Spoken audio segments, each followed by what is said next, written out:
What's going on? It's Austin, host of the Young Mind Podcast. Today's black hero is going to be William Montague Cobb. Cobb was an anatomist, physical anthropologist, and an activist. He was also the first black man to receive a Ph.D. in anthropology. Cobb's focus was to create a less racialized perspective of human life and show the impact that race had on people, more specifically, the impact it had on health and livelihood of black Americans. During this time in anthropology, many believed that blacks were naturally inferior to whites due to their genetic makeup. Cobb had a lab at Howard University, and his first goal was to refute this. But in order to do this, he needed skeletons and records of black Americans. Cobb would go on to collect over 700 skeletons and 900 anatomical records for mostly blacks in the D.C. area, the dates ranging from the 1930s to 1969. Through his research, he would find that race and demographics had effects on blacks that caused disease and slowed development. His most famous piece of work is Race and Runners, and he wrote this after Jesse Owens dominated the 1936 Berlin Olympic Games.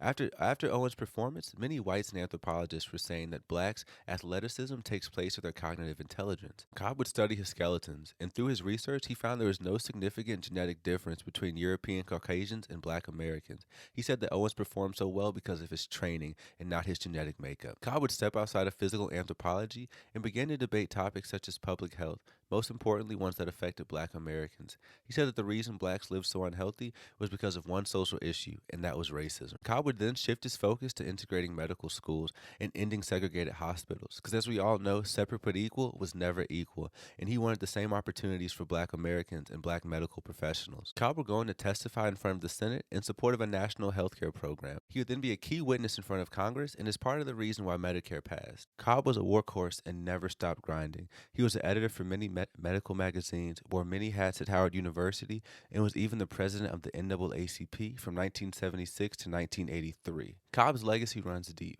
He published over 1,100 papers, over 200 books, won over 100 awards and citations, and was Howard's first distinguished professor, teaching over 6,000 medical and dental students. Cobb also made it a priority to use science and research to talk about the true history of black people and the impact that racism had over the years. So not only is he a hero in the anthropological and scientific field, but he's a hero in the black community for giving us a voice and shedding us in a positive light with the backing of science. So thank you for your impact on this world, William Montague Cobb. You are a true hero.